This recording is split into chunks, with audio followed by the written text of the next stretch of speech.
Don't talk about Texas or Amarillo skies. Don't talk about Houston or them Austin City nights. Don't talk about Galveston or sweet, sweet Abilene. Don't talk about Texas.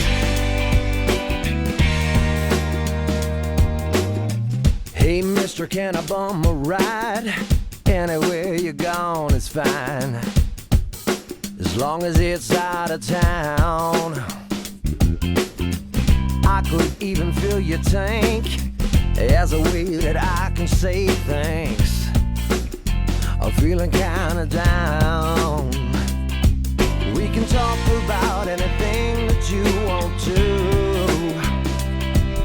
except one thing, mister, I'm begging you. Don't talk about Texas or Amarillo skies. Don't talk about Houston or them Austin City nights. Don't talk about Galveston or sweet, sweet Abilene. Don't talk about Texas.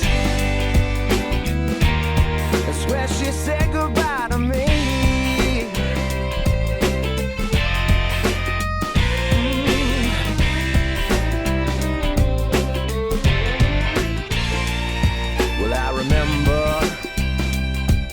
She fell in love with me on that Corpus Christi beach. It felt so right.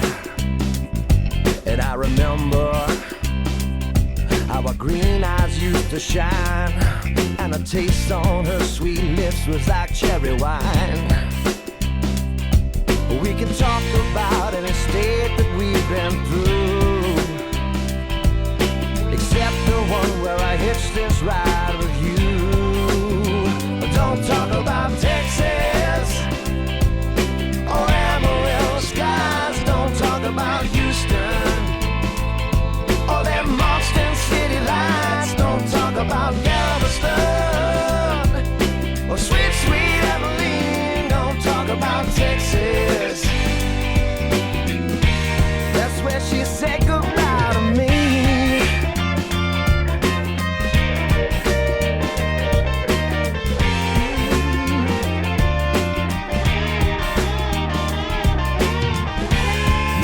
Someday I might just go back and find the best love this cowboy ever had. Yeah. Don't talk about Texas or Amarillo skies. Don't talk about Houston or them Austin City lights. Don't talk about Galveston or sweet, sweet Abilene. Don't talk about Texas.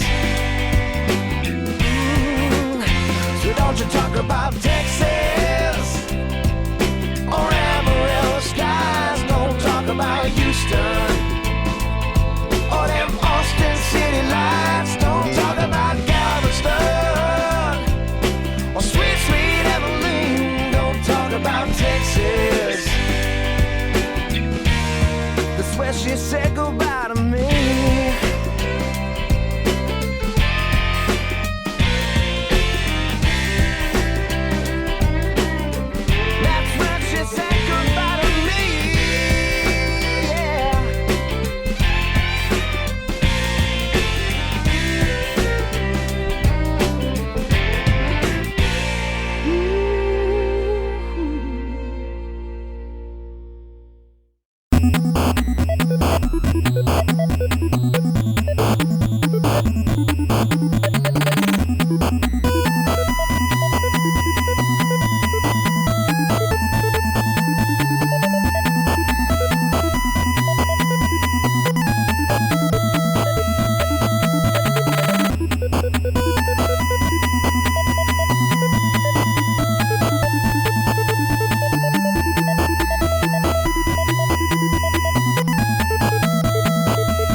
Thank you very much, everyone.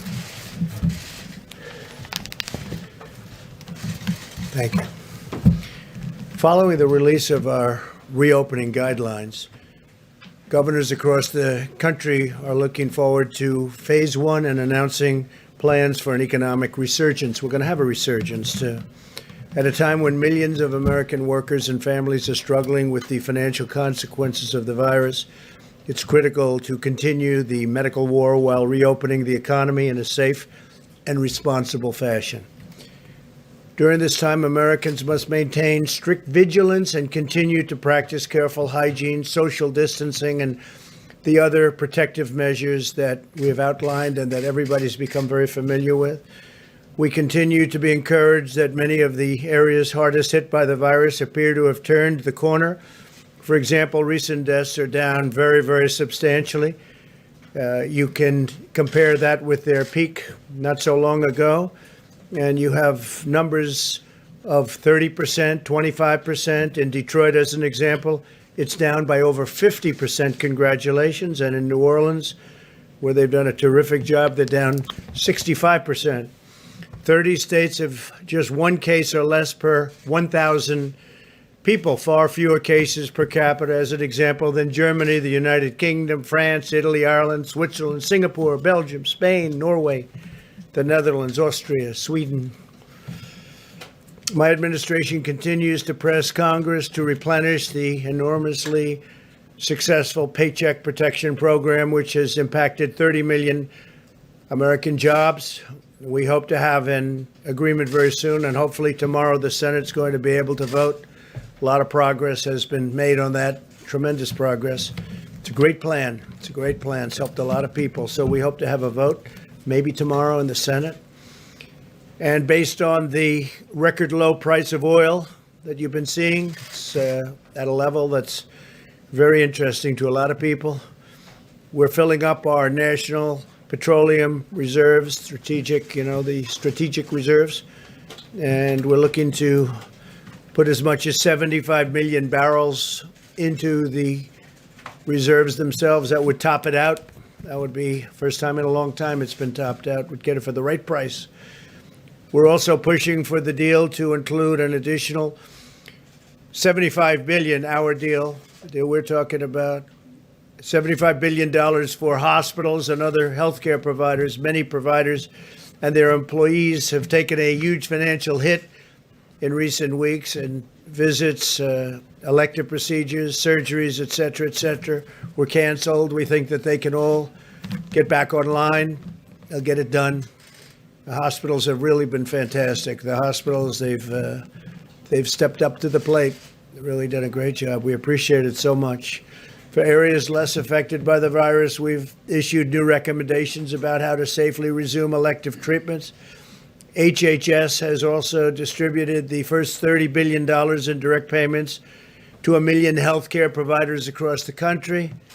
We've also invested $1.4 billion in community health centers to ensure our most vulnerable communities, including many African American and Hispanic American communities, have access to the services and testing that they need. Earlier today, Vice President Pence spoke with governors from all 50 states about our unified effort to defeat the virus. He had a great call. It was a great call, very positive in, I'd say, every way. Prior to the call, we provided each governor with a list of the names, addresses, and phone numbers of the labs where they can find additional testing capacity within their states. Many, many labs. We're providing you with a list. We'll show it to you now. If you need it, we'll give you the details. But hundreds and hundreds of labs are ready, willing, and able. Some of the governors, like as an example, the governor from Maryland didn't really understand the list. He didn't understand too much about what was going on. So now I think he'll be able to do that. It's pretty simple. But they have tremendous capacity, and we hope to be able to help him out. We'll work with them and work with all of the governors. Similar to the situation with ventilators, states need to assess their complete inventory of available capacity. Some states have far more capacity than they actually understand, and it is a complex subject, but some of the governors didn't understand it. The governor, as an example, Pritzker from Illinois did not understand his capacity. Not simply ask the federal government to provide unlimited support. I mean, you have to take the support where you have it, but we are there to stand with the governors and to help the governors, and that's what we're doing. And they have a tremendous capacity that we've already built up, and you'll be seeing that. We're going to be introducing a couple of the folks in a little while to talk about it. I want to draw your attention to Governor Cuomo's remarks during his press conference today. He said the president is right. The state's testing is up to the states to do, which will implement the tests and logistically coordinate the tests. We have about 300 labs in New York, and they're great labs, actually. And it's my job to coordinate those 300 labs. I think the president's right when he says that the states should lead, and the governors they're getting it together in New York. A lot of good things are happening in New York, and I think the governor's going to come in to see us tomorrow. He's coming to the Oval Office tomorrow afternoon. Andrew is going to be coming in with some of his people, so we look forward to that.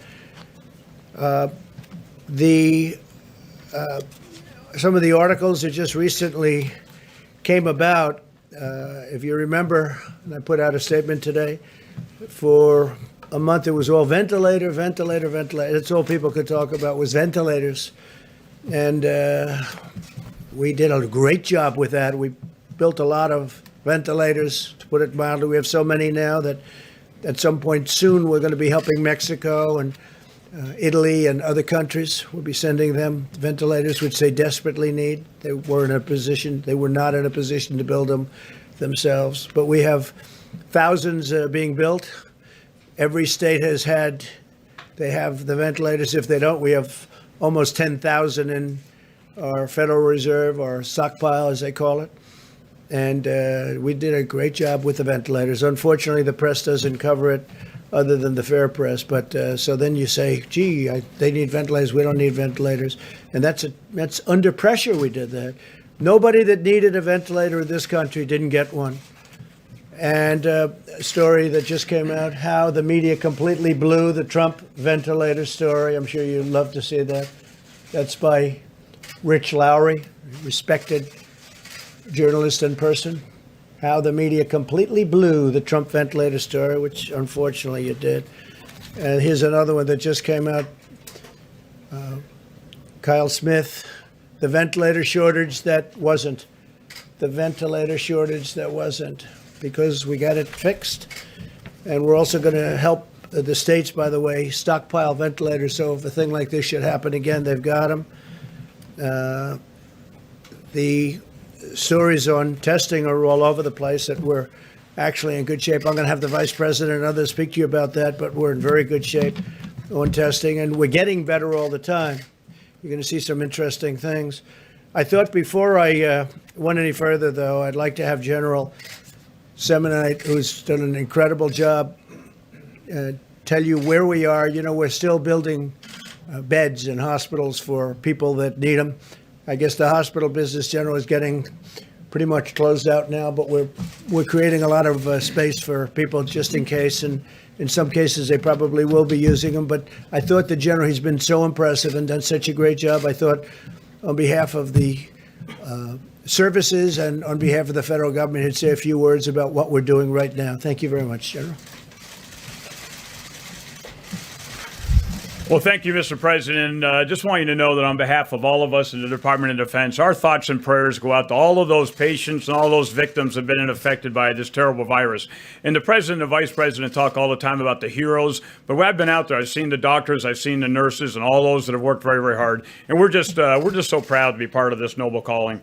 For my team, I really made it very, very simple. I said there's 3 legs of this stool, and they all have S's. There's sites, in other words, hospitals. We've got to worry about supplies, and we've got to worry about staff. And so right when Governor Cuomo called the president about almost 30 days ago, he said, I need some help worrying about what could be tens of thousands of hospital room shortages. So the President and Secretary of Defense asked us to fly to Albany with a team. And on the way up, we understood how complex of a challenge this was. And we knew there's no way you can solve a complex catastrophe with a complicated solution. We needed a very, very simple solution to be able to then work with HHS, to be able to work with FEMA, to be able to work with the Vice President's task force, and then to be able to power this down all the way down to the local level. Some of the governors asked us to try to build a hospital in a parking lot or a field in 2 or 3 weeks. You can't physically do that. So what we said was, let's go to where there's an existing facility. And I'm going to kind of make this in 2 big pots. Those that are either hotel rooms or college dormitories, smaller rooms, or those that are in real large areas like field houses or convention centers. And we designed those standard facilities that could be either non-COVID or COVID, and then we got that approved here at the federal government to be able to then power that back down. So we went to Governor Cuomo, and he said right up front, I love the concept, need you in the Javits Center, I'm ready to start having your work tomorrow afternoon. So when we flew back that afternoon, the next day, we basically built this standard design and then continued to be able to power it down all the way down through the rest of the team. So I just want to show you a couple slides here, and we'll kind of let you know where we're at right now, Mr. President.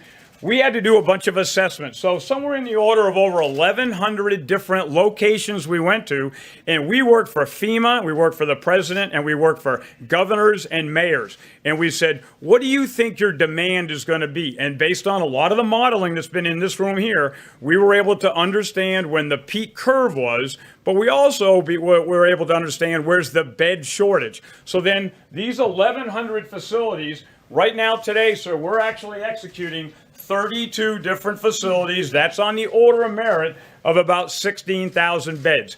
8 of those are all done. We've still got a lot more to complete. And in the next week and a half, we're going to complete about 15 more facilities. We've got some pending. Some mayors and governors are still wondering, do they have enough bed space? And what's important here is we need a very agile plan. You can't do something 3 weeks ago and think that this is going to continue to stay, because this virus gets a vote. And this entire team, the federal government, has tried to be as agile as they can, supporting those states and those governors. The beauty of the plan, though, is it doesn't have to be built by the United States Army Corps of Engineers.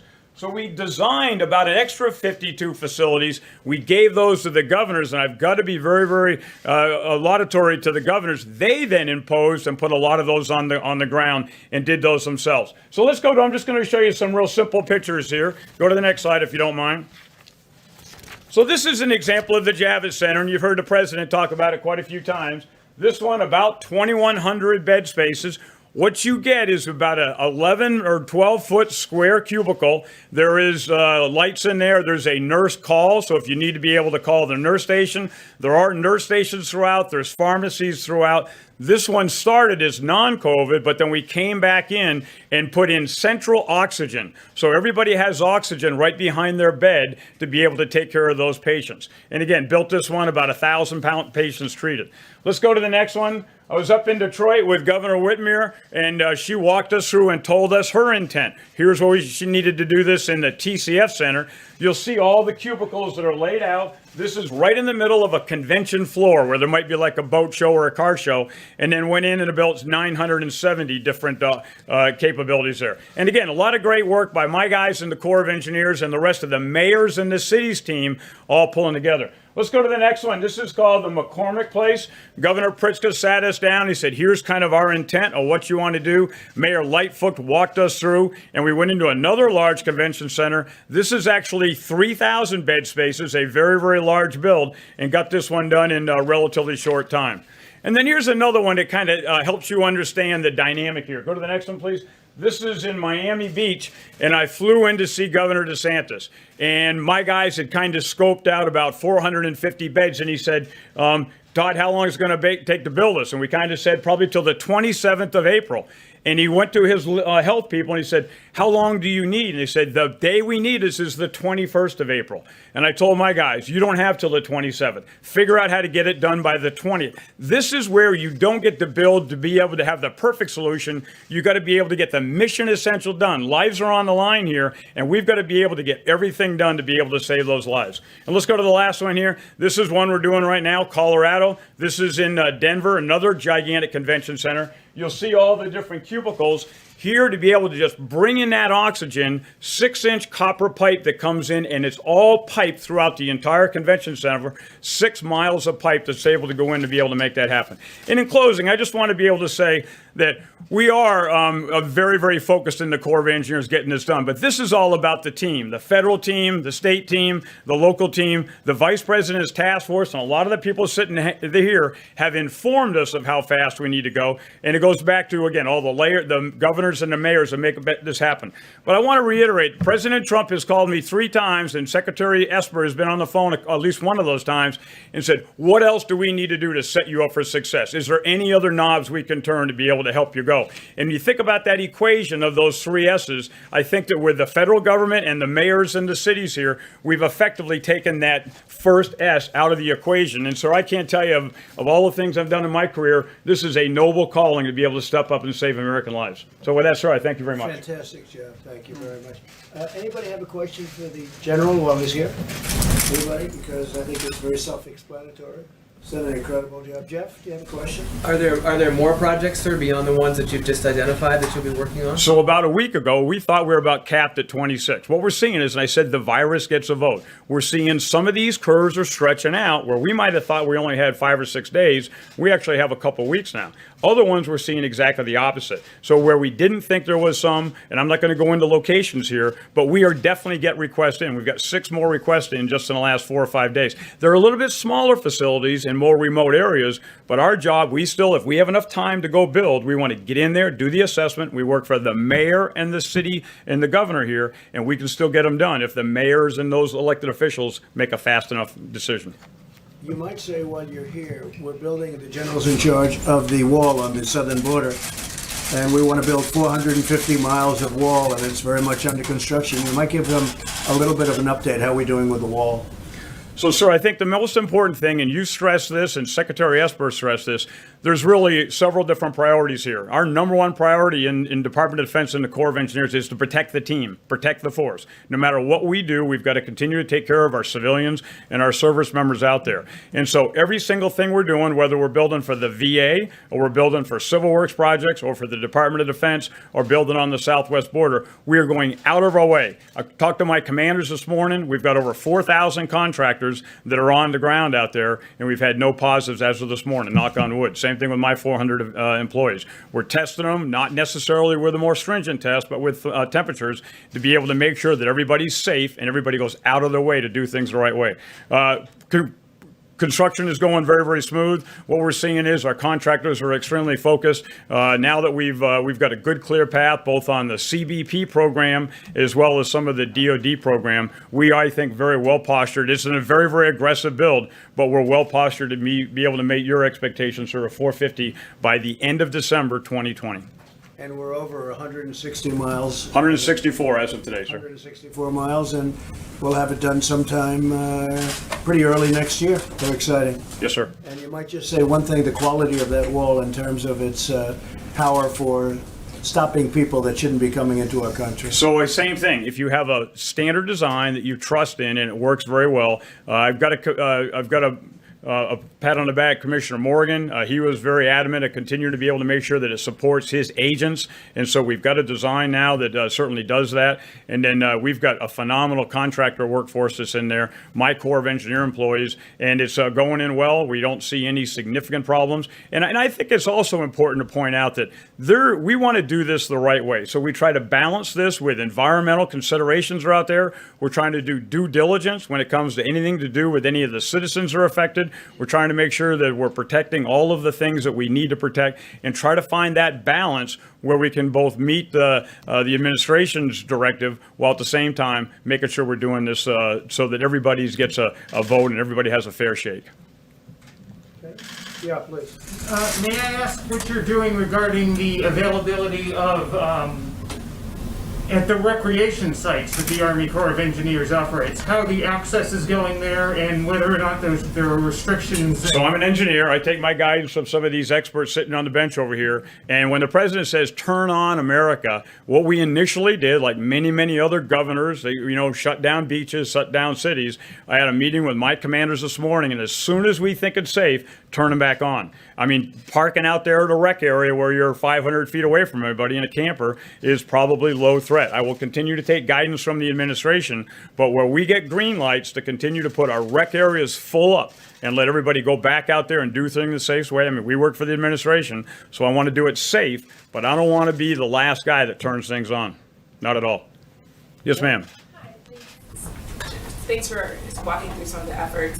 Do you have any, can you say anything about whether or not there are any specific efforts in communities that are hardest hit, like Black communities or Latino communities, communities of color? Are the Army Corps of Engineers doing anything that would be building any sort of temporary facilities for those communities? So we basically key off what the city asked for, the city and the governor. There are a couple specific areas that certain city mayors have asked us for. Again, I'm not going to go into details, but we basically, if they go in and say, I'm very worried about a hot spot on this side of town or a specific community here, we will do, and that's what the administration's charged us to do, is whatever we can do to be most responsive. We just don't want ever to have an ambulance pull up to the back of a hospital and somebody says, we're out of room, go to the next hospital down. So that's where we're trying to make sure that bed space is available. And so far, everything we built has been ahead of need. In other words, we're able to finish the building 2 or 3 days before it's needed. Thank you, ma'am. Okay. So you know you have a choice. You can stay and watch these wonderful people ask us really nice questions, or you can go back to building back. Sir, I got a lot of building to do. I'm going to leave if you I don't had a mind. feeling you were going to say Thanks, that. sir. Very impressive. That's an impressive job, isn't it, seriously? That's really great. Thank you very much.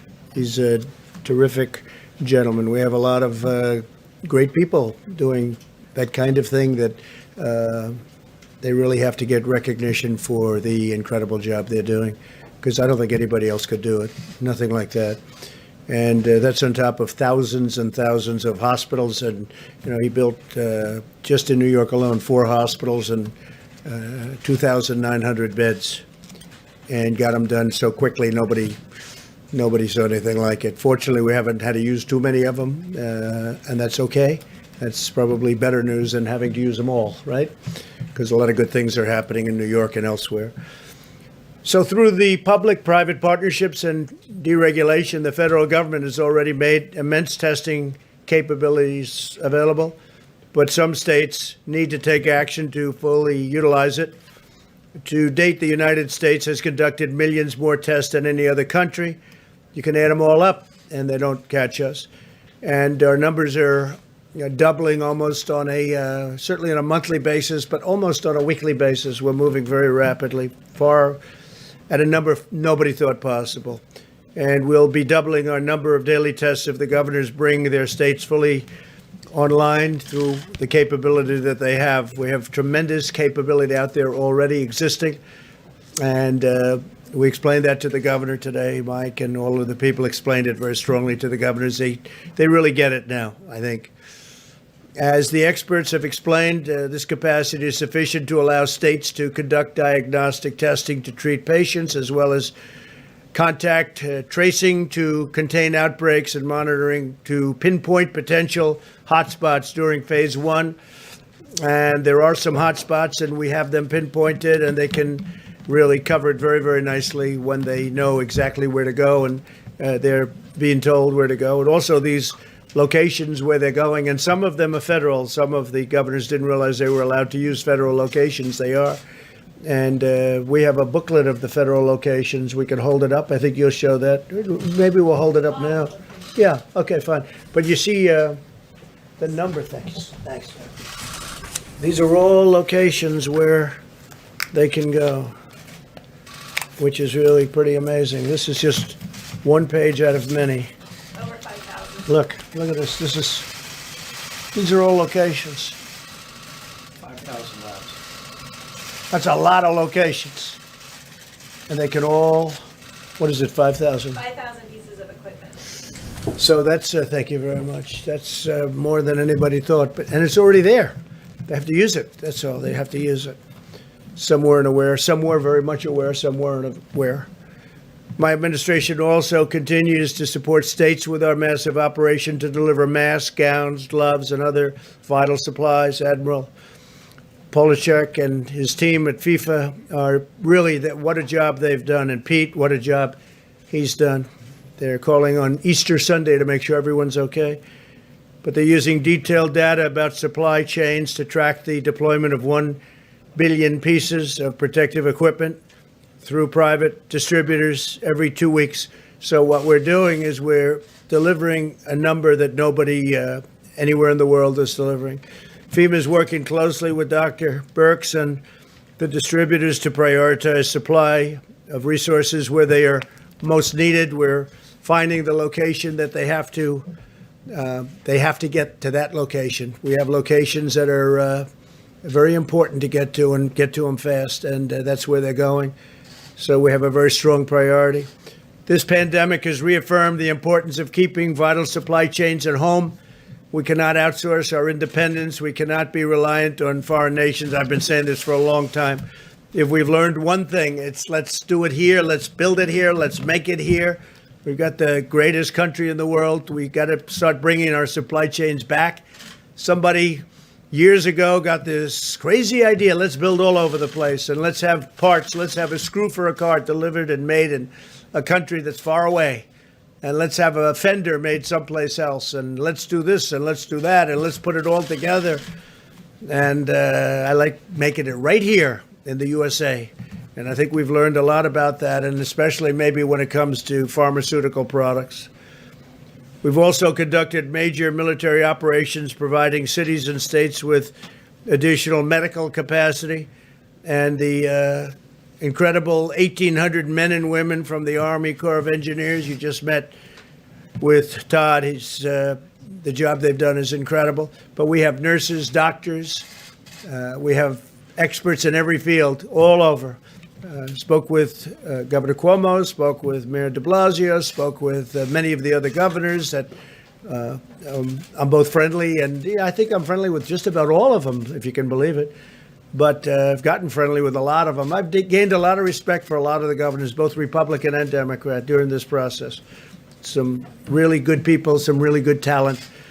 But we're sending a lot of our medical people, not only our construction people like Todd Semonite, but a lot of our medical people are being sent all over the country to different locations. New York City, New York State, New Jersey. I spoke with Phil today. He's doing a terrific job in New Jersey, but New Jersey got hit very, very hard. Phil Murphy, governor. From the day this crisis began, America launched a scientific mobilization of colossal size and scale. Someday they'll be able to write the true story because nobody's seen anything like it. The fake news just refuses to cover it correctly, but that's okay. The people are understanding, and that's what matters to me. There are now 72 active trials underway across the United States, researching dozens of therapies and treatments, and another 211 are in the planning stages. They're literally mobilizing on therapeutics and also on vaccines. A tremendous progress is being made on vaccines, and I must say on therapeutics. I mean, frankly, if I had my choice, give me the therapeutics right now, because that would help people right now. And we have some things that I think are working, not only working, but we have some incredible things that look like they could be an answer, but we'll know soon. Being tested, working out right now. This includes their therapies designed to attack the virus, as well as others that would hinder its replication, reduce the rate of infection, control the immune response, or transfer life-saving antibodies from the blood of recovered patients. And one of the incredible things that we've seen, and Mike and I were talking about it before, is the fact oftentimes somebody gets very ill from the plague, okay, from this horrible scourge, and they get better and they recover. And the first thing they say is, I want to give my blood. That's happened. The doctors have told me it's happened so much. I want to give my blood. I want to give my blood. And they're doing that. But tremendous things are happening. You'll be seeing that over the weeks. I think we'll be talking about it in the not too distant future. Johnson & Johnson's very well along on vaccines. Again, the vaccines have to be tested. The therapeutics are for now. But a lot of good things are happening on both. But ultimately, we also hope to prevent infection through a very safe vaccine. And that'll be a great thing when we have that. And we will have that. So with that, I'd like to introduce Admiral Guar and Brad Smith to discuss some of the incredible things that have been done. And they really are what they've been able to do in a very, very short period of time with and equipment. You're going to see equipment that you haven't seen before. And if you just come up, Brad, if you guys would come up, you could give us a little display of some of the equipment that we have and some of the things that are happening having to do with testing. Because testing is a big word. Remember, it was all ventilators. And the reason it was all ventilators, they said, there's no way he'll ever be able to catch this one. And not only did we catch it, we are now the king of ventilators all over the world. We can send them anywhere. We have thousands being made a week. And they're very high quality. And that wasn't playing well. So then they said, testing. Oh, we'll get them on testing. Well, testing is much easier than ventilators. Ventilators are big machines that are very complex, that are very expensive. You need you need a group of people that really know what they're doing. We took auto lines, we took a lot of different people, and now we've done that. But it used to be ventilators. Now it's testing. And I think the Admiral, and I think that Brad will show you some things that you haven't seen that are really very spectacular, having to do with testing.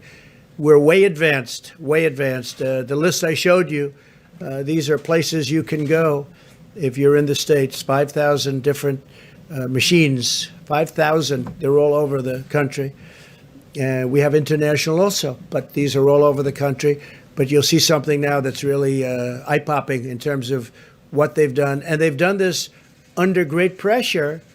They've come up with things under great pressure that are absolutely amazing. So please, if you would. Thank you, folks.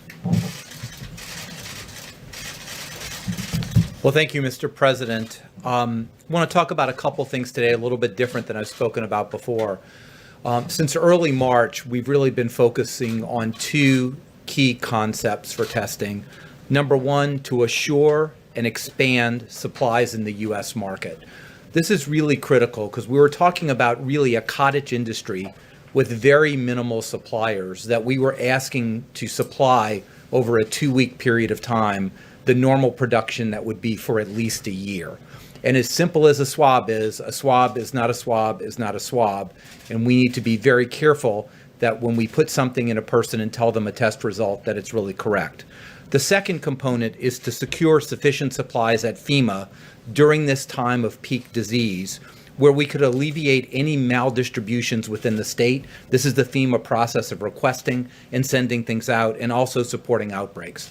So starting in my office many weeks ago, we assembled a multidisciplinary team of really incredible people. The medical side of the equation, which I represent, the laboratory side of the equation, high-tech side of the equation, logistics and operation. And Brad Smith is his day job as director of the Center for Medicare and Medicaid Services, an incredibly important component of our country's CMS system, building the future healthcare system, but has done a really incredible job operationally and logistically in bringing everyone together. We have focused on every piece of the supply chain that relates to testing, down to the most minute detail, and he's going to talk to you about some of that. But that started in the second week of March with starting an airlift, because the only supplier, the main supplier of swabs at that time, was a place in Italy that was completely shut off because of the outbreak in Italy. So Admiral Polubchak arranged Greytail Air Force planes to go to Italy to bring millions of swabs back to secure. That's just how it started, and it's expanded since then. The second part is we've been really marrying, and this has been the beauty, the logistics and supplies to the overall strategy. Two pieces of strategy. Number one, what is the overall testing strategy? And Dr. Birx has had just an elegant strategy in the past, but even more important in the future, when we make sure we take care of indigent populations and those most vulnerable. So the clinical, the contact tracing, and the monitoring of those who are at most risk. We've also married it to the strategy, and you've heard more than you wanted to know about it, that a small machine that's point of care is good for certain things, but it's not going to test 5,000 people over a short period of time. So the small machines, the medium machines, and the large machines, and how to contextualize them.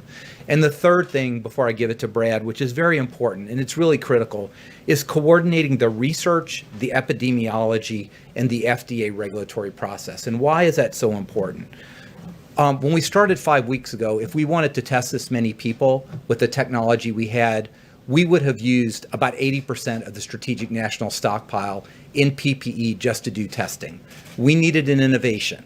That innovation was to be able to test out of the anterior nose with a completely different kind of swab. It sounds very mundane, but if you don't do that, you can't get the testing to scale. That allowed us to really go to widespread testing. Last week, moving to polyester swabs, which is going to open up millions of new swabs onto the market. But that's a regulatory science and innovation step that had to co-occur with this. And with that, I'm going to let Brad talk about some of the details that he has really shepherded over the past weeks in ways that have truly been amazing and incredibly impressive to me. Well, thank you, Mr. President. It's an honor of a lifetime to be here and serving in this way. I've been working under Dr. Birx's and Admiral Giroir's leadership over the past several weeks to help increase the supply of testing across the United States. As you all know, there's really three parts that you need to make the test work. First, you need the machine, which as Dr. Birx will share more and the President spoke to. We have a very, very large number of those across the United States. It's about making sure that we're taking advantage of them. The second part of the testing is making sure that we have the collection supplies to actually be able to collect the specimen, and I'll talk a little bit more about that. And then the third part is making sure that you have the materials you need to support the machine to ensure that you can actually process the test once it gets to the lab. I'll let Dr. Birx talk more about the machines here in a second, but as you'll see, across the United States, we have a tremendous number. They range in variety. So we have some very small machines that do point of care testing. They may do, say, 50 to 100 tests a day. We also have other very large machines that can do several thousand, process several thousand tests a day. On the collection supply piece, I'll talk through a couple different kinds of collection that can be done. So for the nucleic acid test, which are the tests that are currently being done today, you generally need a swab of the nose. To do that, you need the swab, you need the collection tube, and you also need the transport media that it can be transported in. We have a very large number of swabs already in the country, but we have secured an additional 30 million in production that will be ramping up over the next several weeks. One company located in the Northeast, we're going to be using Title III of the DPA to help them build 4 new production lines. They are currently the largest swab producer in the country, and this will help them ramp up their production tremendously to over 20 million additional swabs a month. A second company located in Ohio is currently the largest Q-tip maker in the country. We're helping them convert their line from making Q-tips into making swabs. They are actually ramping up production starting this week of swabs and will be ramping up to over 10 million per month. So in total, that's over 30 million new swabs that will be coming just over the next handful of weeks. The second piece is on the collection tubes. The collection tubes, we've been partnering with Oak Ridge National Lab, a Department of Energy lab based in Tennessee. They have very unique and sophisticated injection molding manufacturing capability, and they are in the process of ramping that up to create collection tubes, and they will be ramping up to over 40 million collection tubes a month here over the next several weeks.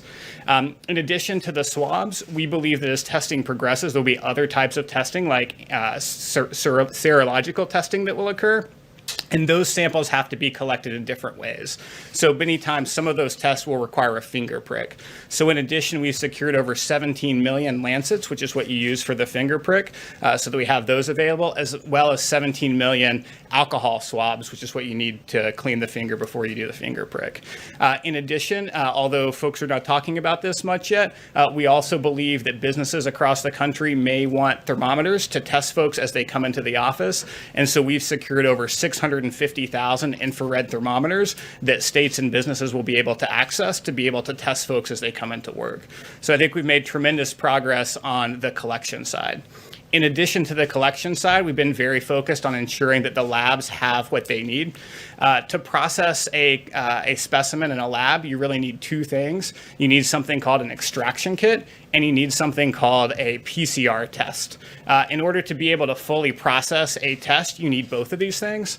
Sometimes these things come together, and sometimes they come separate. For some of our point of care tests, including the Abbott and Cepheid tests, they come together. They are ramping up production rapidly to over 3 million of those tests per month. And these are tests that did not exist even a month ago.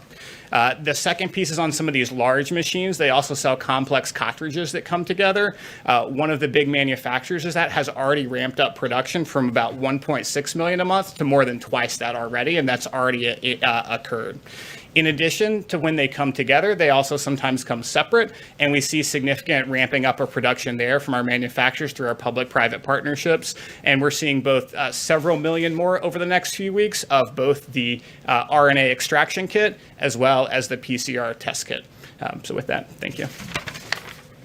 Mike, please. Thank you, Brett. Thank you, Mr. President, and I share your admiration for this remarkable team, from the Army Corps of Engineers to Brad to Admiral Giroir. They're doing a remarkable job every day. As the President mentioned, today we had our weekly conference call with governors across the country, states and territories, and I was able to convey to them our appreciation for the leadership that every governor of every state and territory has provided.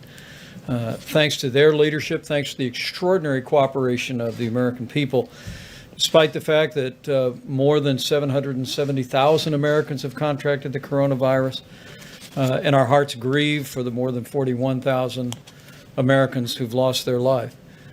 The truth is that as we stand here today, we are slowing the spread. And as the President reflected, we continue to see steady progress in less cases, lower hospitalizations, even in hotspots around the country. And we commended America's governors for their efforts in that regard. We are preserving our healthcare capacity, as the General with the Army Corps of Engineers reflected. The President's direction, we've built a great number of hospitals around the country, but the utilization rate has been fairly low because of the mitigation efforts, the cooperation of the American people. We have not had to use them. And that, as the President said, is very good news. In a word, we thank governors across the country for taking actions, decisive action, to save lives and to make a difference. I reminded them that we're all in this together. We have one mission, we're one team.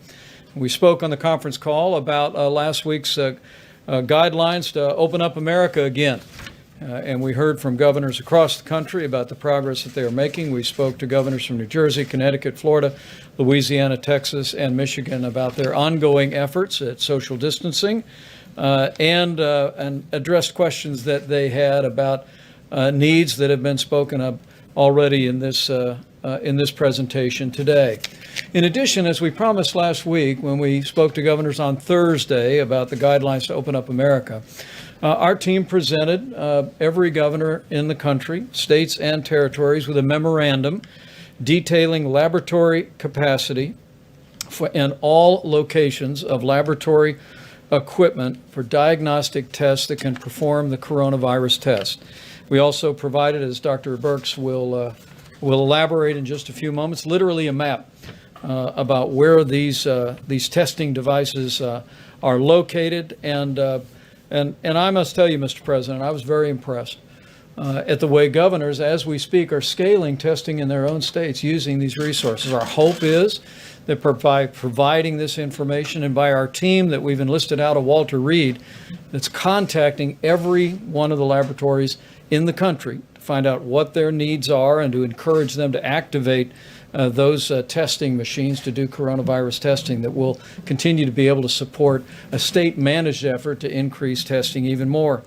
But a few highlights. Governor Doug Ducey announced antibody testing for 250,000 health professionals this week and first responders, a partnership between the state and the University of Arizona.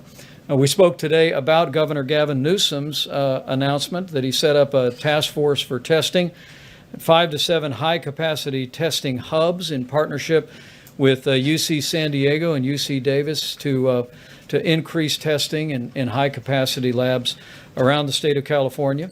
We heard from Governor Ron DeSantis, Mr. President, about the efforts of the state of Florida. I believe he said that at this time, Florida had conducted 275,000 coronavirus tests, and they're in the process of a major expansion of statewide testing with the goal of opening up additional sites and using the Florida National Guard to test residents at nursing homes and long-term care facilities in Florida.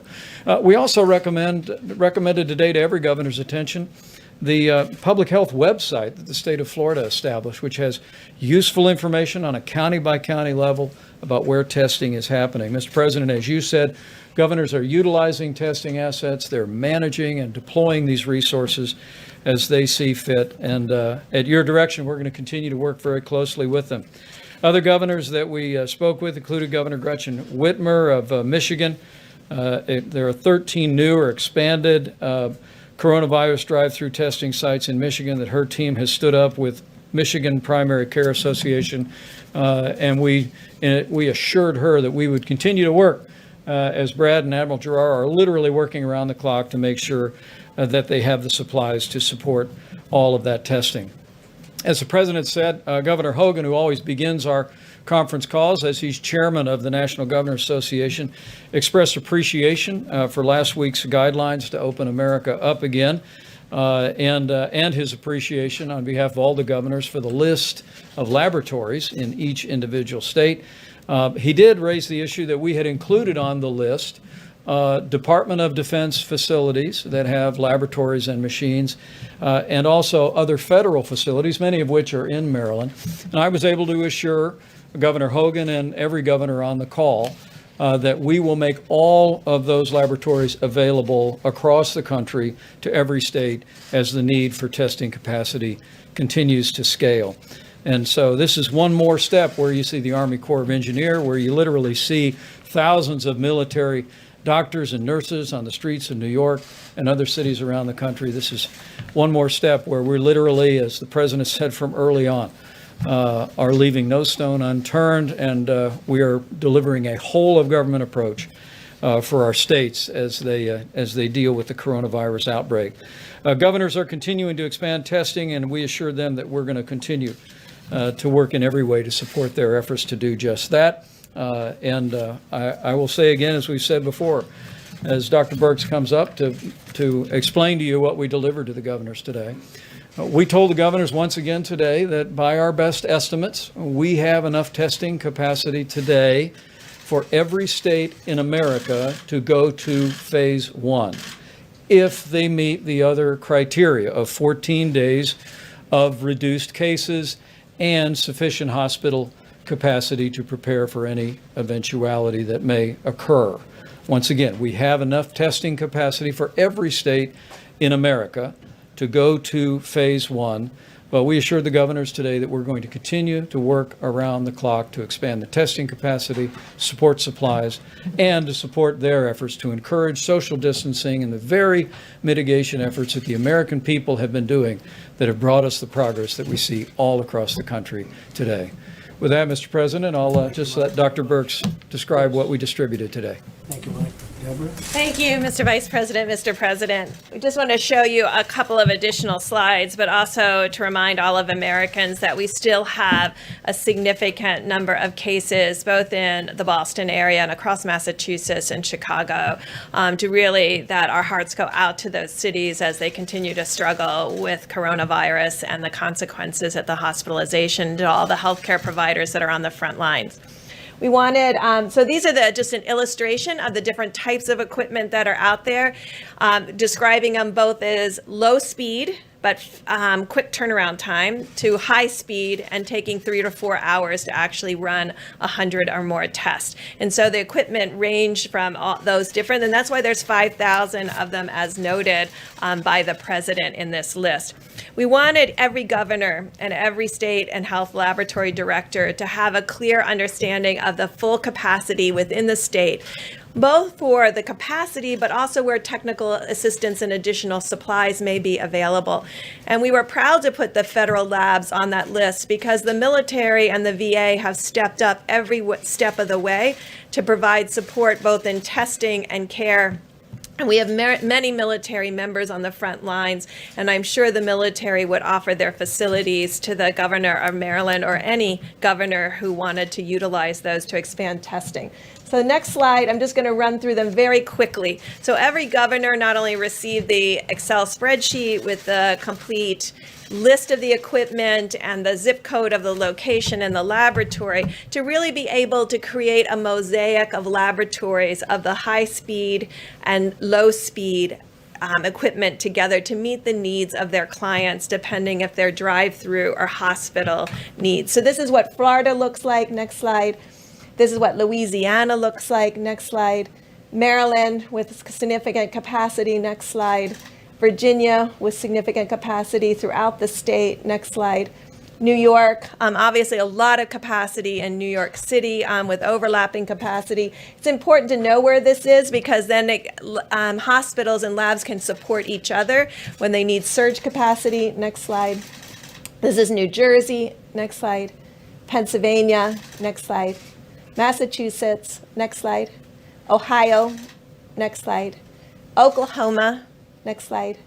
Washington. Next slide. I think that's Wyoming. So we wanted to show both in states that have large populations and in states that have lower populations. You can see that in general, the number of machines match their population. And we're working with the Walter Reed Group and the American Society of Microbiologists and all the lab directors to really create a web of understanding of what the capacity is currently, what the capacity can be, and how the federal government can support them in developing their strategies linked to the overarching federal strategy of testing as outlined in our guidelines. Thank you, Mr. President. Question for Dr. Birx? Yeah.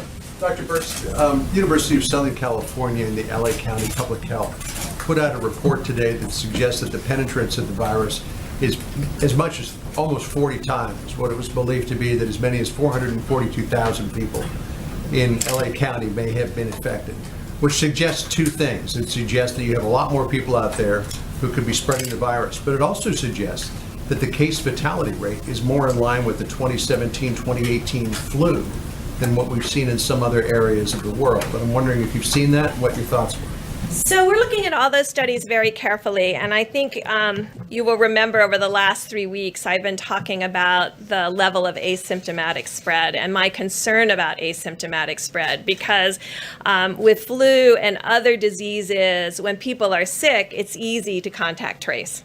When people are not sick and shedding virus, you have to have a very different approach, a very different sentinel surveillance approach, a sentinel monitoring approach, which we outlined in the guidelines. And it's why the guidelines took that very seriously. We knew that was unique for respiratory diseases, but it was because we were very concerned about the level of asymptomatic. And if you remember, we talked about younger age groups may have more asymptomatic disease, and your asymptomatic disease may decrease with your older age groups, and that your symptomatic disease might increase with age groups. This is still our working hypothesis. We have no data right now still to support that, but it's these kinds of studies that help that. We know that New York and Detroit and other cities are very interested, which we want to also support them in testing for frontline responders, first responders, and healthcare workers, because we think their exposure may have been the greatest. What we don't want to do, and I'm just going to do another 30 seconds on testing. These tests are not 100% sensitive or specific. And I'm going to go over this over and over again. So if you have 1% of your population infected, and you have a test that's only 99% specific, that means that when you find a positive, 50% of the time it will be a real positive, and 50% of the time it won't be. And that's why we're really asking people to start testing in among the first responders and the healthcare workers that may have had the greatest exposure, because that's where the test will be most reliable. And then when we have the luxury, we can go out to broader and broader communities. But this has been the fundamental question to begin with and has been persistent. And we will emphasize to the American people again, this is a highly contagious virus. And we don't know by looking at someone whether they have pre-existing conditions or not. And so all of us, as far as protecting others, must continue to do all of the recommendations to ensure that when we are in an asymptomatic state, we're not passing the virus to others. I have a question for you as well. The governor of South Carolina announced today they're going to open some stores with restrictions, but they just told my colleague Natasha Chen that they have not achieved that criteria in the White House guidelines about the downward trajectory for 14 days. So shouldn't they not be reopening stores today? We have asked every governor to follow the guidelines, just as we've asked every American to follow the guidelines put out by the president. But each of the governors can decide for themselves whether they've reached specific guidelines in specific areas. I had a question, I think, on Saturday about Jacksonville and their beaches. So I did spend about 5 hours going to every state website, and I will tell you that the Florida Department of Health website is extraordinary. And this is what every Department of Health should have. Because when you go to that website, you can see that most of the cases are in southern Florida, in the Miami, Fort Lauderdale, Broward County area. And if you look in Jacksonville, they had less than 20 cases per day and less than 800 in 4 weeks. And so these are the kinds, when you inform the public and give them the information that they need, then they can make decisions along with the local government and governors. So I'm not going to say specifically with South Carolina because I don't know their specific website right now, and I don't talk about data unless I've seen it myself. But I know from Jacksonville that they had less than 20 cases a day. And so this is how we need to start informing the community. These websites are critical. It's by zip code and it's by county. They can see cases, they can see cumulative cases, they can see new cases, they can see hospitalizations, they can see mortality, they can see age groups of mortality, and they can see where every testing piece is. This is how we have to inform the American public, and this is where the American public will develop confidence in each of their counties and local governments. I was hoping you can comment. The Vice President mentioned that there's enough testing capacity right now to proceed to phase 1. But what about phase 2 or phase 3? Are there enough machines, or enough cartridges, are there enough reagents right now for the sort of reopening that the administration is envisioning taking place over the next month or two? So you can see the current machine outline, and you can see that both of these gentlemen have prepared to have everything ready for phase 2 and preparing it now for what we will need in the future. And I think that's what you saw with the ventilators. That's what you're seeing with PPE. It's not just for today, it's for tomorrow. And it's our federal planning is not just for this instant. It's making sure that we meet the needs of this instance, but we're planning for 30 and 60 and 90 days ahead. Go ahead on that. I would just agree with Dr. Birx completely.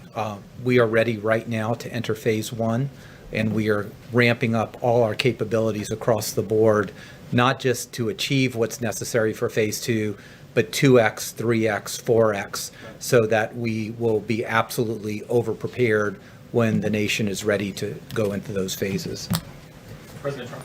And by the way, not everybody agrees that we have to do that much testing. We're going maximum. You understand, there are some people who don't want to do that much testing, but we're going maximum. We're going to the outer limits, and I think that's the way probably it should be. Jeff, go ahead. Mr. President, to return to a topic that you opened the press conference with on oil, U.S. crude futures today went below zero, went into negative territory. Went negative. Yeah. Like interest rates, they go negative. Does that make you want to see Saudi Arabia and Russia and OPEC Plus do more Well, to it's for reduce short supply? term. Much of it has to do with short sellers. Much of it has to do, if you look a month into the future, I think it's at $25 or $28 a barrel. So a lot of people got caught. They got caught, and there are a lot of people that are not too happy because they got caught. So if you take a look at it, you'll see it's more of a financial thing than an oil situation, but because it's really a financial squeeze. And they did get squeezed. So would you like to see, however, Saudi Arabia and other...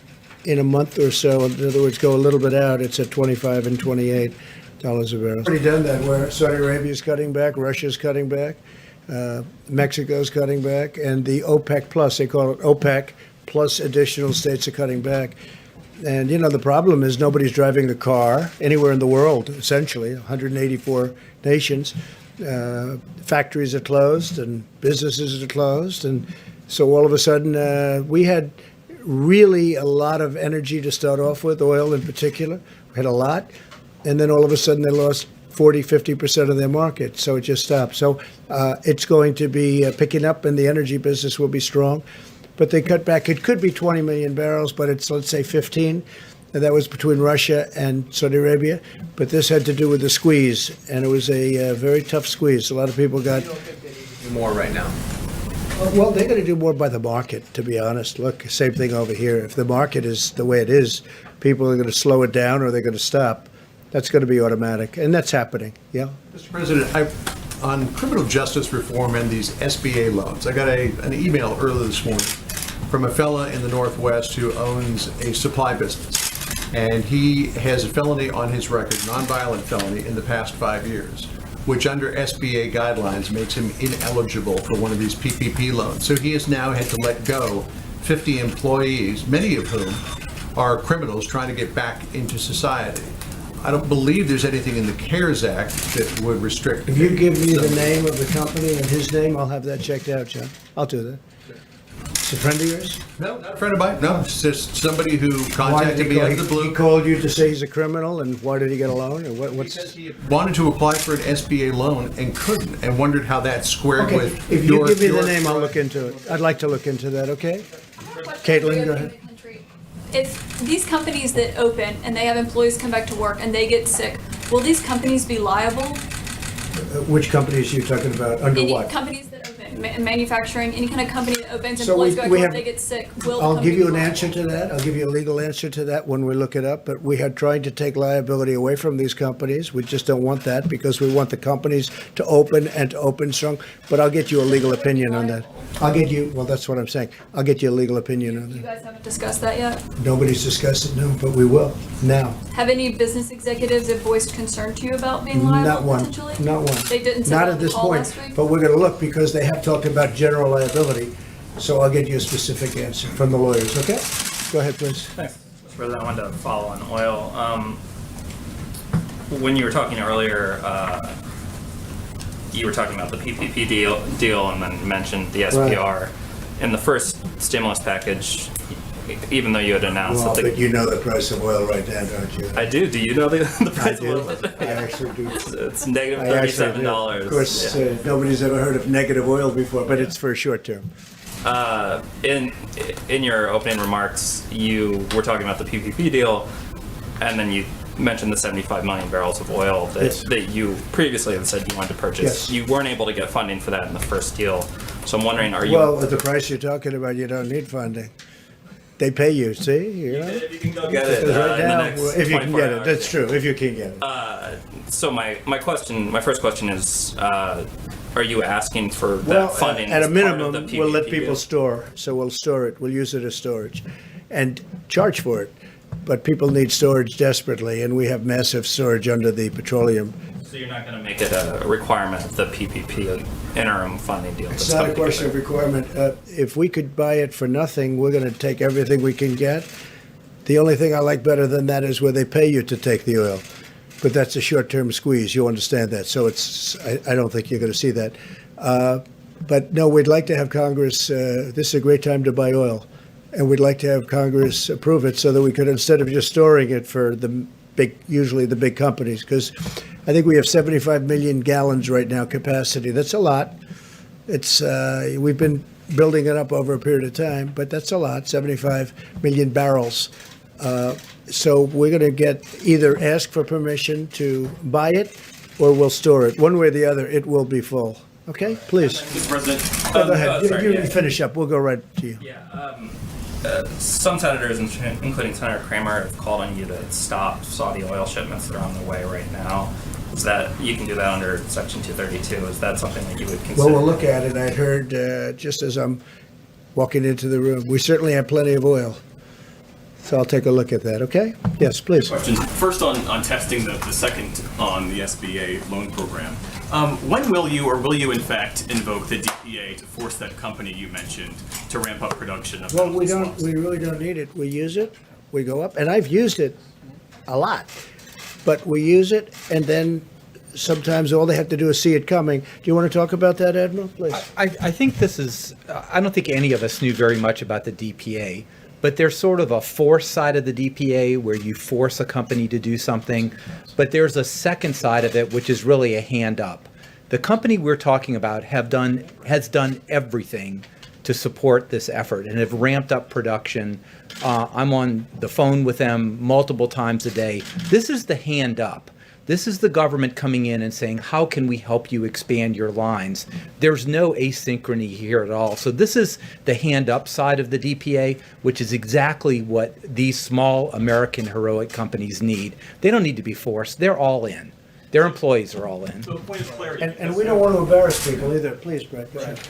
So today we were on site, or there were folks on site with that company finishing out what their capital projections will be in order to be able to ramp up these additional 4 lines that I spoke about. The company will then turn in a white paper to the DoD that will then help move the process forward, but it's actively in process. And I fully understand that the need is enormous, but on March 21st, the administration promised 27 million tests by the end of March.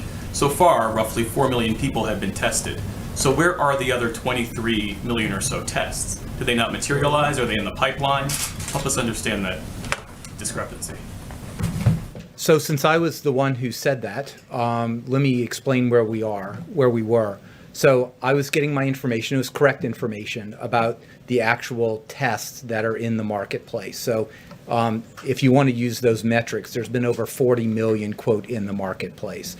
But we have an end-to-end issue that we needed to deal with, and that's what we've been dealing with. The swabs, the transport media. If we don't have people utilizing the machines the way Dr. Birx is talking about, we have some of our main platforms that are only 10% being utilized. You could have a lot of tests in the market, and those are correct numbers. But if the machines aren't utilizing them and they're not organized at that level, then they're not being utilized to its fullest. So and that, you meant if the machines were utilized, that would be the you would have a lot of those millions of tests already being done. I think Ambassador Birx has estimated that we have another 1 million tests a week just on one platform that could be done if the machines were utilized more fully. Question for Admiral Guerrero. For this? Admiral Guerrero. You say that there, and the Vice President has said this, Mr. Smith said it, that there will be enough tests in place for phase 1. There are. The question is, what's the standard of testing that you now have the capability for? Is it test people who are only very ill? Is it test people who have the sniffles? Is it test people who come in just because they want to get a test? I mean, what is the standard here for the It is the guidelines, but I tried to be a little specific about this on Friday, and we all tried to. Number one is you need to test everyone who's symptomatic, right? And you need to over-test them because... How symptomatic? We're talking any symptoms that would be consistent with COVID, right? So, and there's a wide range of symptoms. You want to test them and you want to over-test. And we talked about the approximate metric with Ambassador Birx fully supports, because this is a good metric that you want to get about 1 positive for every 10 tests. Then you oversample. Second, and this is a really important part of the strategy, is because so many people are asymptomatic. There's no way that you can test enough people to pull one asymptomatic out of 300 people in the population. So the strategy with Ambassador Birx offered, and I talked to epidemiologists around the country, and they go, wow, I wish I would have thought of that, is to really focus on the vulnerable population where we know that the asymptomatic rate could be much higher than the rest of the population. And we are going to be focused, and this is what my office does, and during normal times, focusing on the underserved populations, particularly in inner cities and urban areas. They have a higher rate because overcrowding, they can't telework, they're subject to a lot of comorbid conditions. Nursing homes, we all know about nursing homes, and there's both symptomatic and asymptomatic spread. And finally, some of our indigenous populations in the Indian Health Service. So this is a very, very important layer that most of the models and people don't talk about, because that's where we're going to pick up the asymptomatic carriage. And when you do that, that's when you focus on track and trace. So just a quick follow-up on that. If we have enough tests right now for everyone to go into phase 1, why is the governor of Maryland having to get 500,000 tests from South Korea?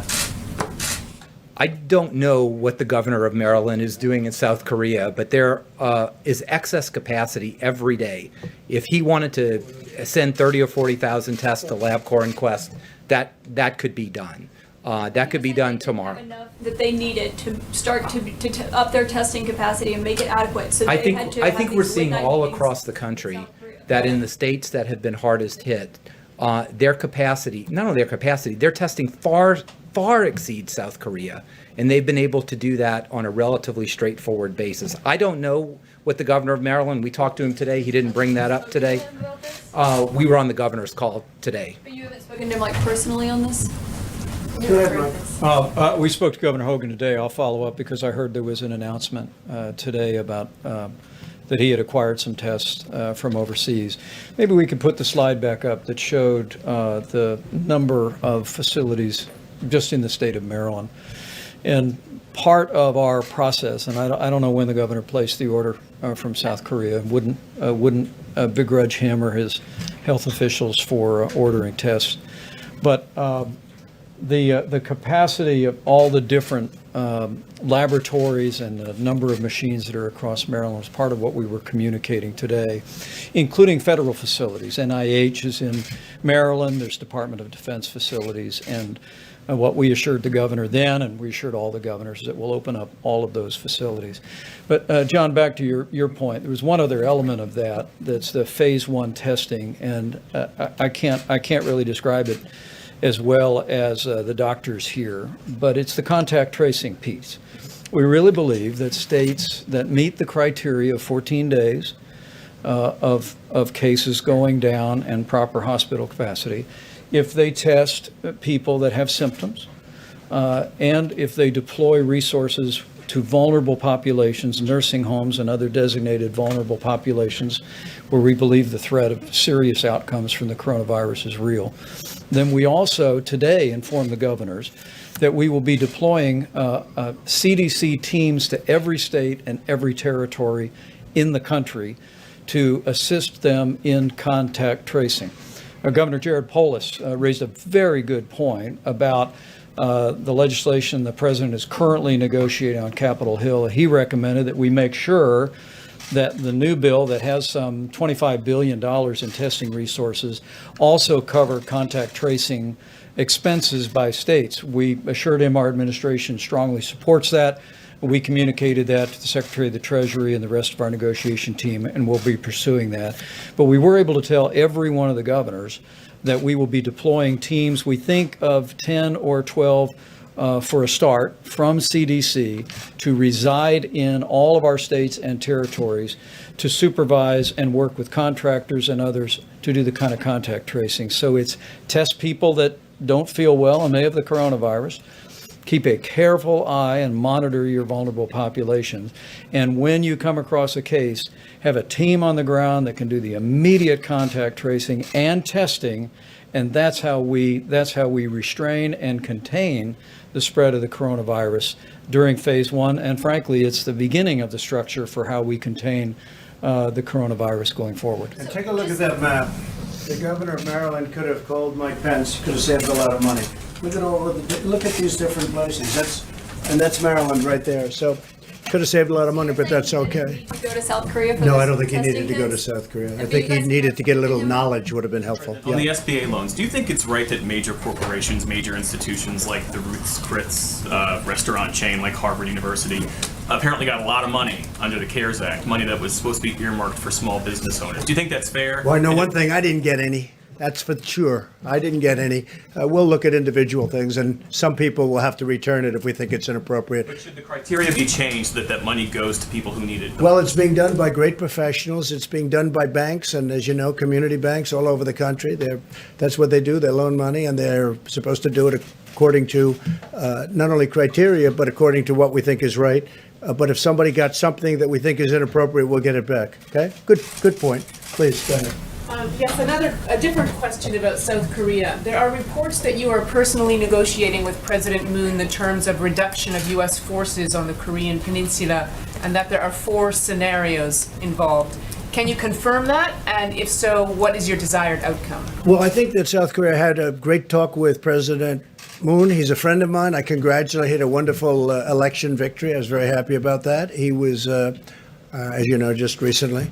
We are negotiating for President Moon and for South Korea to help us monetarily, because we, as you know, we have 32,000 soldiers there. That varies from 28 to 32,000 in South Korea. And we think that before I came aboard, they paid very little, if anything.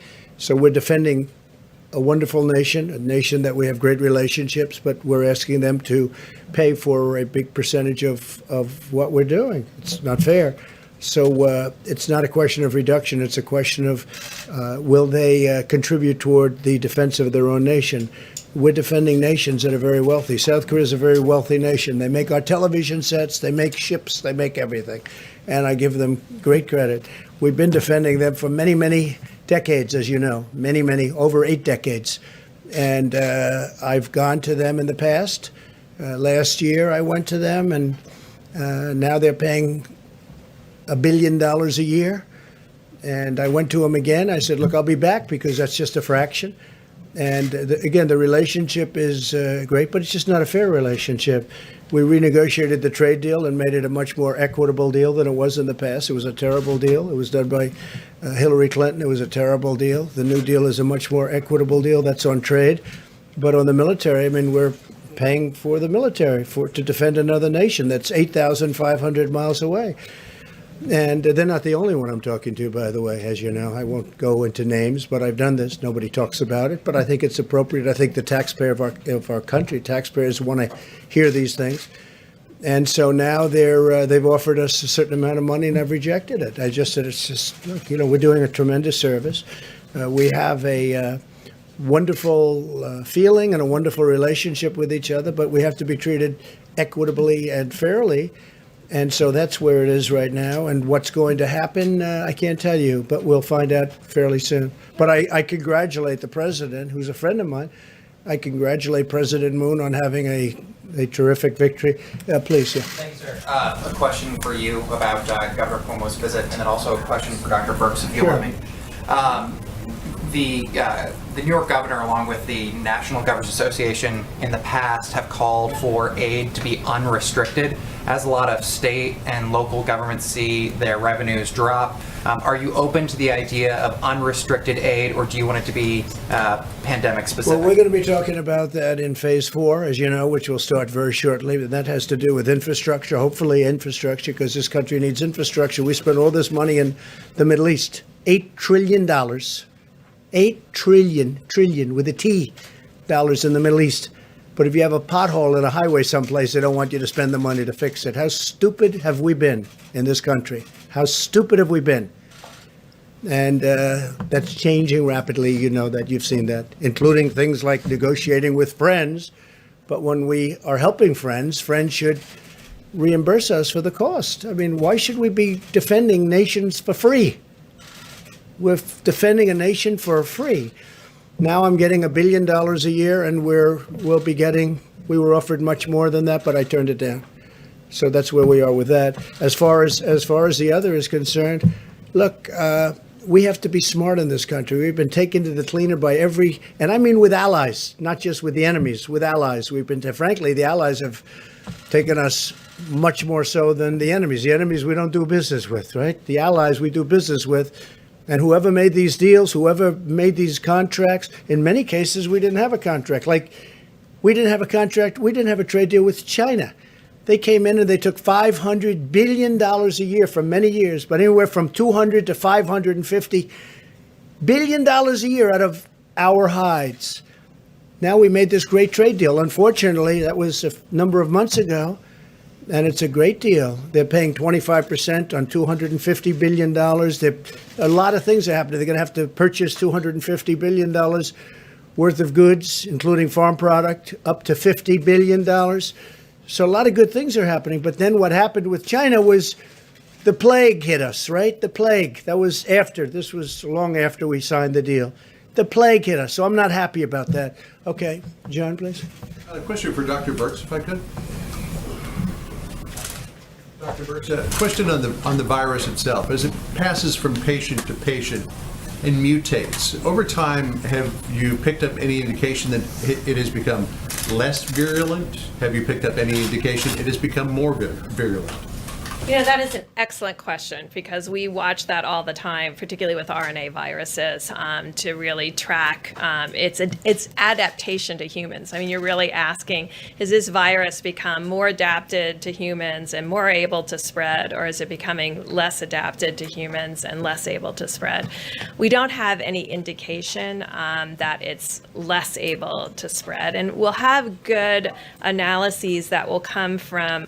Obviously, the Roosevelt had its incident with a virus outside of the United States, and we'll be able to look at those parameters. And the DoD and the military has done a great job in really ensuring the health of the sailors, but also ensuring that these questions can really be asked and answered. We have extraordinary evolutionary molecular biologists in this country, all around the United States, and they're looking at this very question. And a lot of the work that we've been doing, and you'll see a lot of work happening with testing in New Mexico and testing in other states. They have extraordinary molecular biologists that are evolutionary biologists, and they'll be able to look at that both in New Mexico that may have lower transmission rates and compare that to New York that has maybe 10x the transmission. But it's an excellent question, and it's something that will be able to be answered by what we see in the United States. John, what a good question that was. Where did that come from? Once in a while, I pull one out of my hat. No, that's very impressive. You know, when Senator Schumer wrote a letter a couple of months ago, and he said, you should use admirals and generals. I said, well, that's where first of all, we have our vice president has been incredible, but we have the admirals, we have the generals. And I was just talking to the admiral inside just before we came out.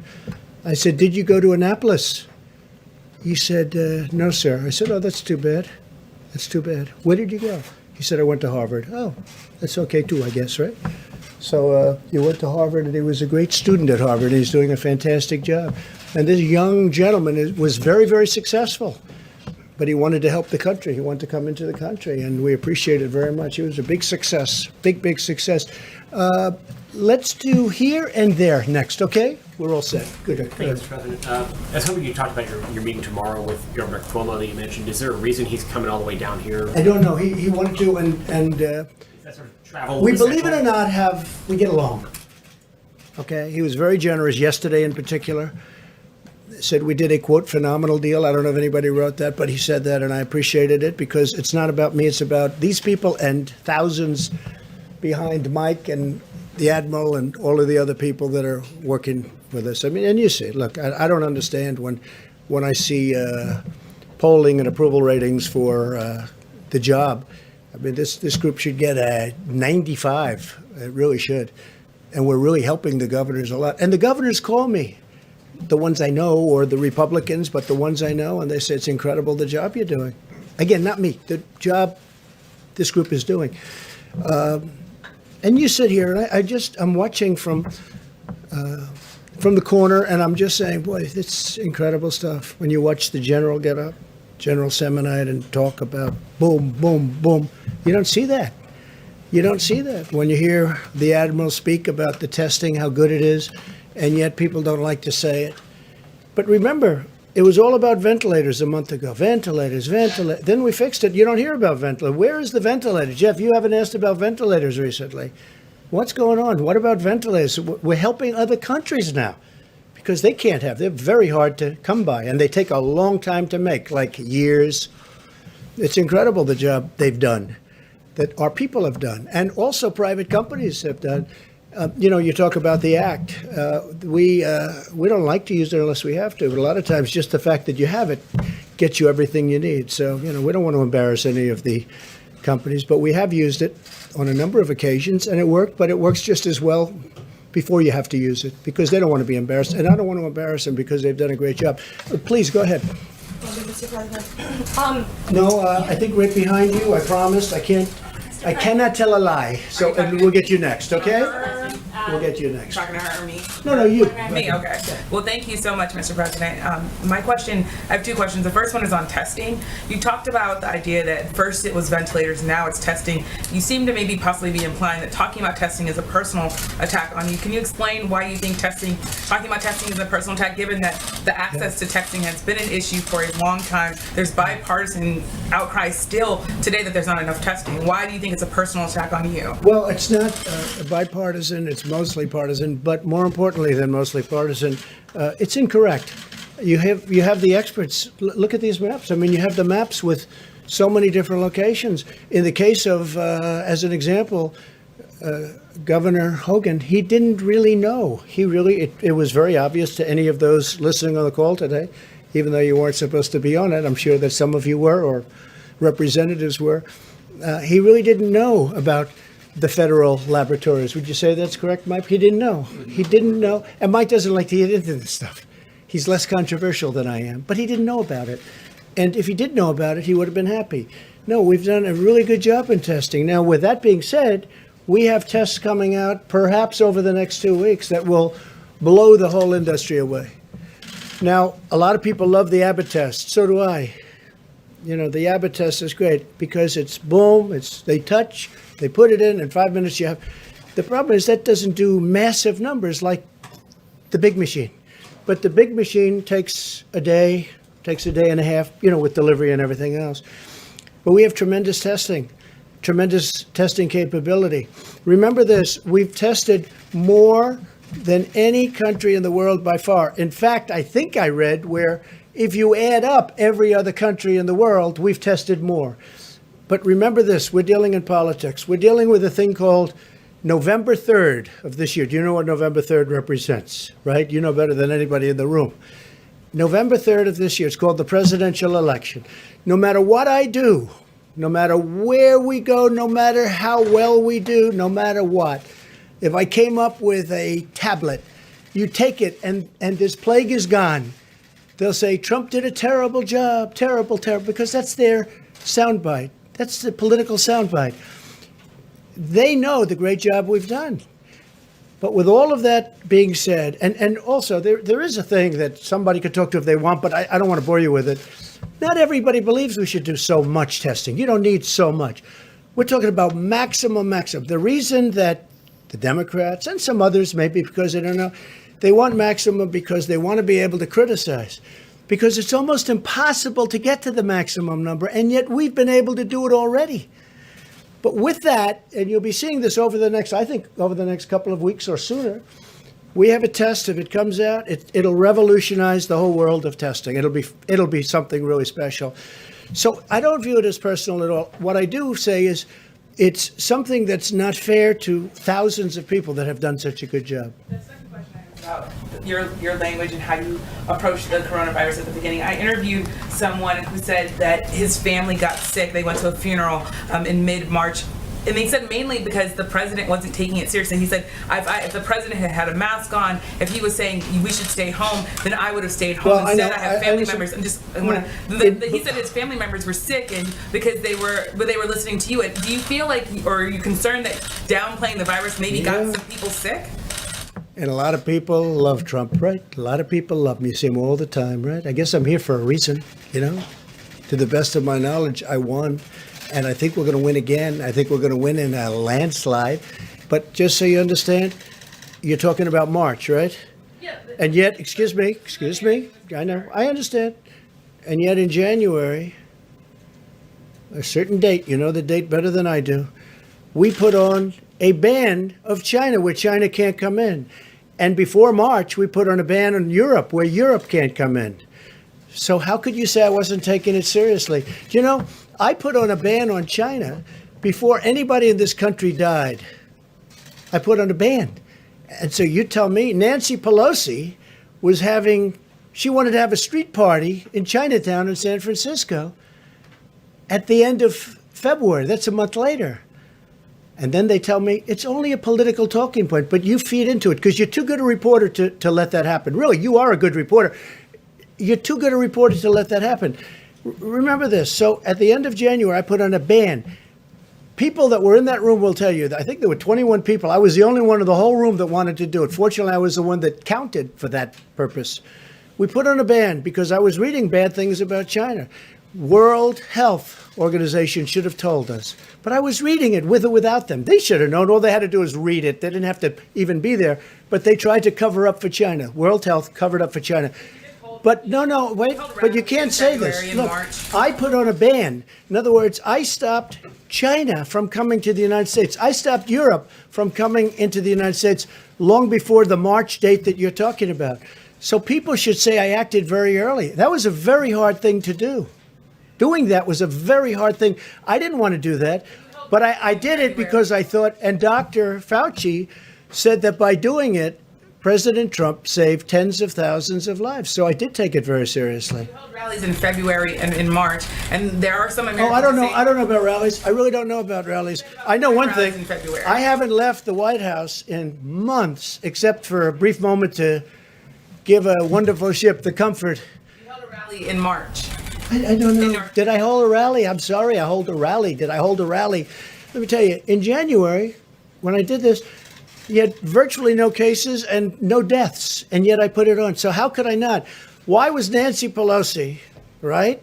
Nancy Pelosi is holding a street fair. She wants a street fair in San Francisco in Chinatown to prove, you know what the purpose of it was? To prove that there's no problem. Many other politicians did the same thing and wanted to prove. While I was, no, of course not. No. I've been, people are amazed at how early I acted, and I did act early. With that being said, it's very hard to say, let's close down the greatest economy in the history of the world. I had to close down, I and everybody else that works with me and 300 and close to 350 million people built the greatest economy in the history of the world. Best employment numbers, best stock market numbers, best numbers in virtually every category, even good manufacturing numbers. The previous administration said manufacturing was dead for our country. Even great manufacturing numbers. And you know what? I did that, and somebody walked into my office and said, sir, you're going to have to close down the economy. You're going to have to close the country. But you know what I say to you? We're going to rebuild it.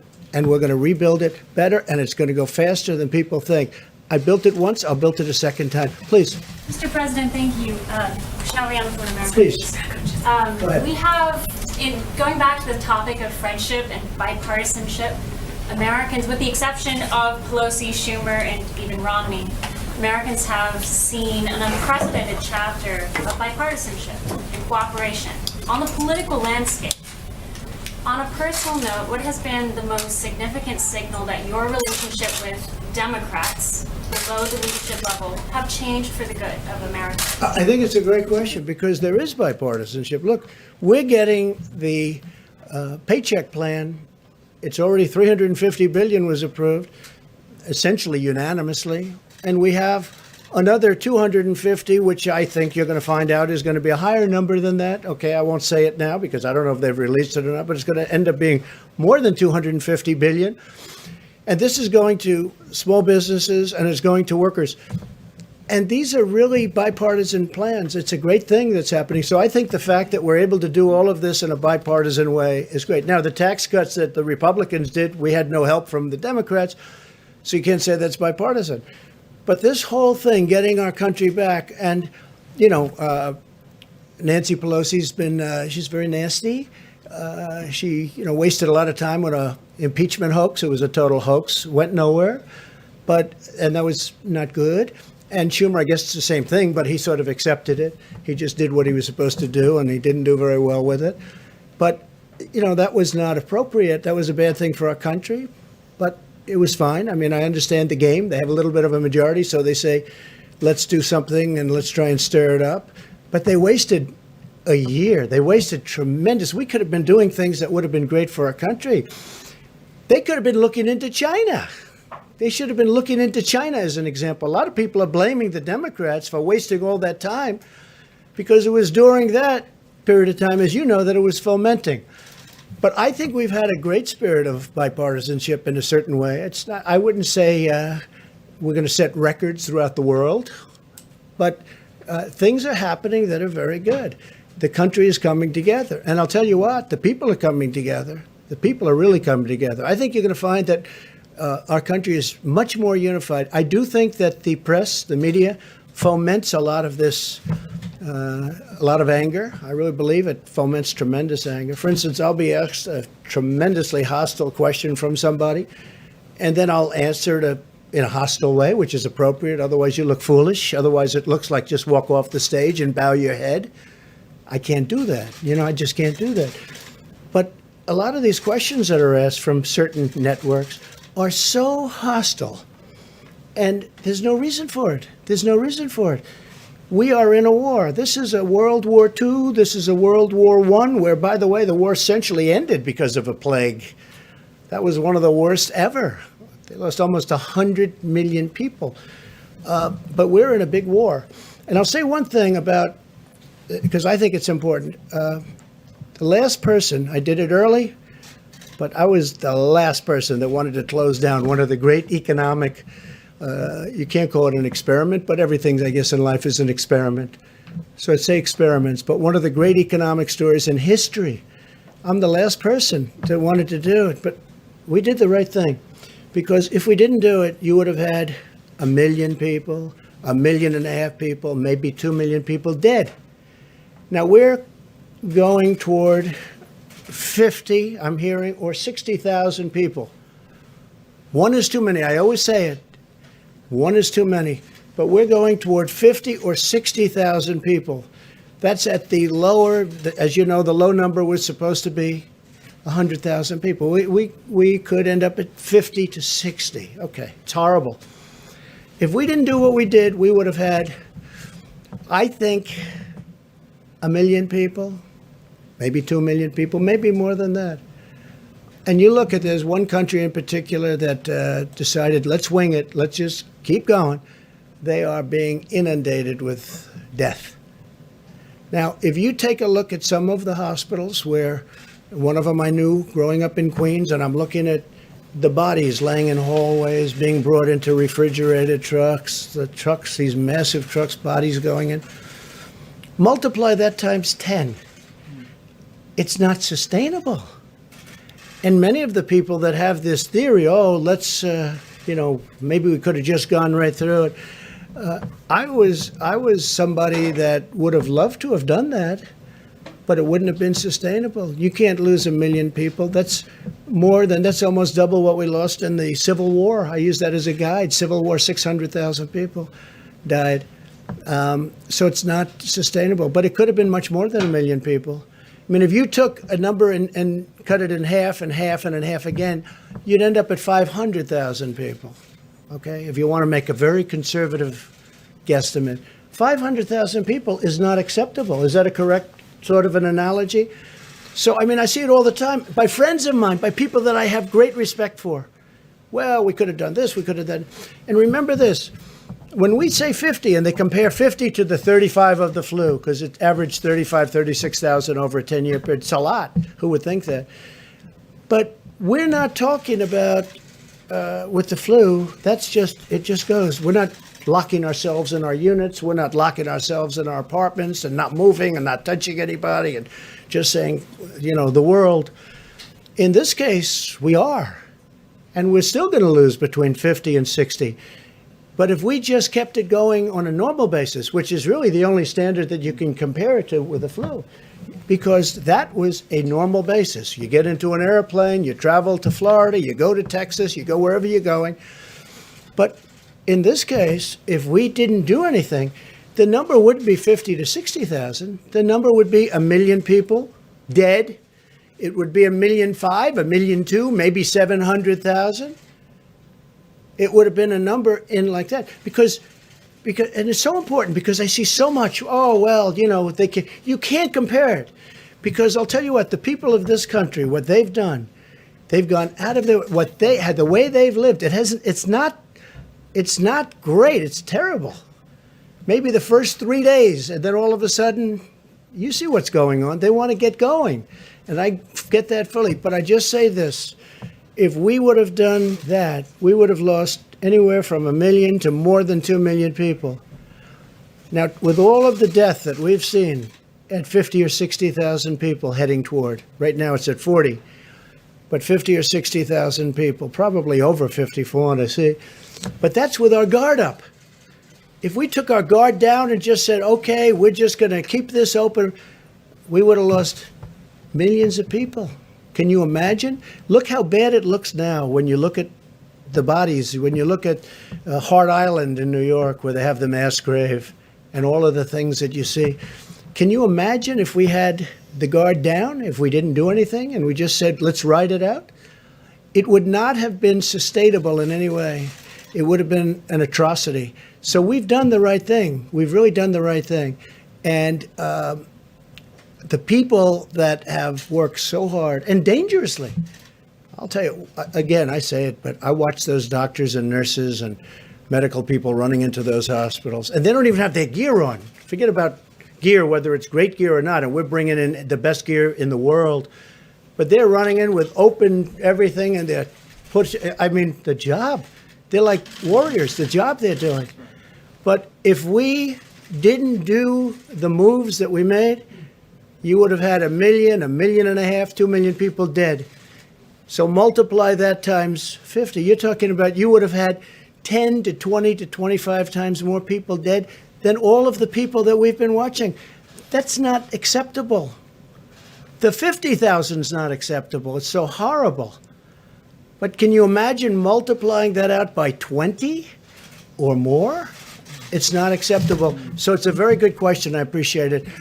We'll see you tomorrow. We'll see you tomorrow. Can I ask you about Larry Hogan's response to what you just told me, Mr. President? Mr. President, a question about children. Thanks, everybody.